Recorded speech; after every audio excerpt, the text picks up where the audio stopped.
Okay, so Marie Curie, we all know the name, right? But I'm willing to bet you don't know the whole story. We're gonna look at her life today, but from an angle I guarantee you've never thought about before. I want you to just imagine this for a second. What if your greatest achievement, the thing you poured your heart and soul into, was also your greatest enemy? What if the very discovery that made you famous was, silently killing you? For Marie Curie, this wasn't just some thought experiment. It was her actual life. I mean, this is a woman whose work completely flipped science on its head. Her discoveries about radiation basically rewrote our understanding of the atom and kicked open the door to whole new fields of medicine. A true pioneer. The first person ever to win 2 Nobel Prizes. But, and this is the crazy part, there was a hidden price to all that genius. The incredible forces she was working with, nobody understood them. They were a total mystery. And that mystery, well, it would turn out to be deadly. So to really get how her work cost her everything, we've got to start with the discovery itself. Let's call it the immortal poison. You see, she came up with the word we all know today, radioactivity.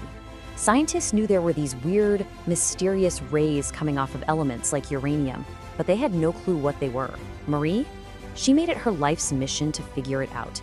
And the danger? It was right there in front of them the whole time, hiding in plain sight. Both Marie and her husband Pierre were constantly sick.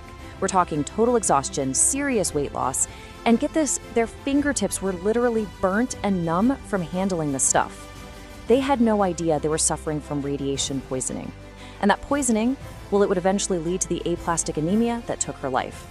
But to really, truly appreciate her incredible drive, you have to know where she came from. Her toughness, it wasn't born in a lab. Oh no, it was forged in some serious hardship. Her early life was just one devastating blow after another. I mean, she was born in Warsaw, Poland, which was under Russian rule. They weren't even allowed to speak Polish. Then her older sister died of typhus. A couple of years later, her mother died of tuberculosis, and after all that, she finishes high school first in her class, only to be told, sorry, no university for you, you're a woman. Can you even imagine? So what does she do? Does she give up? No way. She makes a secret pact with her sister Branya. It was this brilliant, kind of desperate plan. Marie would work and send money to Branya so she could go to medical school in Paris. Then, once Branya became a doctor, she'd turn around and support Marie's education. It was literally their only shot. And she did it. For 6 grueling years, she worked as a governess, sending almost everything she earned to her sister. And in whatever spare time she had, she was secretly studying physics and chemistry, basically giving herself a university education to get ready for a future she had to claw out for herself. Eventually, that journey takes her to Paris. And it's there that this fateful partnership, born in a rundown shed of all places, would literally change the course of history. So, you've got Pierre Curie. He's already a famous physicist, a bit of a big deal. And honestly, he thought most women were a waste of space in science. His words. But then he meets Marie Sklodowska. She's a top physics graduate, she's looking for some lab space, and her mind just burns with this love for science. He'd never met anyone like her. He was absolutely captivated. And their process, it was so clever. So Marie is analyzing this ore called pitch blende. She knows it has uranium in it, so she calculates how much radiation it should be emitting. But her instruments were going wild. The readings were way, way higher. There was only one possible explanation. There had to be something else in that rock, some new, undiscovered element that was insanely radioactive. Proving it though, oh man, the work was absolutely brutal. They weren't in some fancy lab. They were in a leaky, drafty shed. And Marie was literally melting down pitch blende in these huge pots, stirring it with a steel rod that was almost as tall as she was. This was backbreaking, industrial-level labor, not tidy science experiments. Just let that number sink in. 4 years of this, relentless, physically exhausting work day in, day out, dealing with the cold, the fumes, the sheer exhaustion. And it was all driven by this one powerful idea, that they were right on the edge of discovering something that would change everything. And guess what? They were right. In 1898, they finally announced it to the world. They hadn't found one new element, they'd found 2. The first one she named polonium, in honor of her home country, Poland. And the second one, this amazing element that actually glowed in the dark, they called it radium. And boom, this discovery shot them to global stardom. But all that glory, all that success, it came with a price tag that was just unimaginable. I mean, just look at this decade. It's just staggering. In 1903, they win the Nobel Prize in physics, but Marie is so sick from radiation poisoning she can't even go to the ceremony.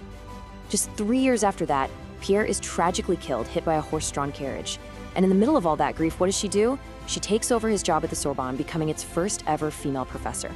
And then, in 1911, she wins a second Nobel Prize, this time in chemistry, all by herself. The highest highs and the lowest lows, all packed together. It's just breathtaking. After Pierre died, she clung to something he used to say. It was like their mantra. It really tells you everything about who they were. For them, science wasn't just a job. It was everything. It was who they were. So even when she was like a body without a soul, she just kept working. And it was that unstoppable drive that created a legacy, one that was every bit as radiant and as complicated as the elements she brought to light. You know, it didn't take long for the medical world to see the potential here. Doctors had this idea. If radium was powerful enough to burn your skin and kill healthy cells, maybe, just maybe, it could be used to destroy disease cells, like cancer. They even called the first treatments Curie therapy. And yep, that's the very foundation of the radiation therapy we use to fight cancer today. And that's the ultimate paradox of her life, isn't it? The very element that was poisoning her, the thing that was making her sick, became a tool to fight someone else's illness. In 1934, it finally caught up with her. Marie Curie died from aplastic anemia, caused by all those years of radiation exposure. Get this, her lab notebooks from over 100 years ago are still so radioactive that today you have to store them in lead-lined boxes. Her death was this tragic but powerful lesson that led directly to the safety rules that protect scientists all over the world now. So in the end, her work cost her her own life, but it went on to save millions. It gave us cancer treatments, it helped us understand nuclear energy, the list goes on. But it leaves you with this huge, lingering question, doesn't it? What is the true price of progress? It's a question her life pretty much forces us to ask, and honestly, it's one we're still trying to answer today.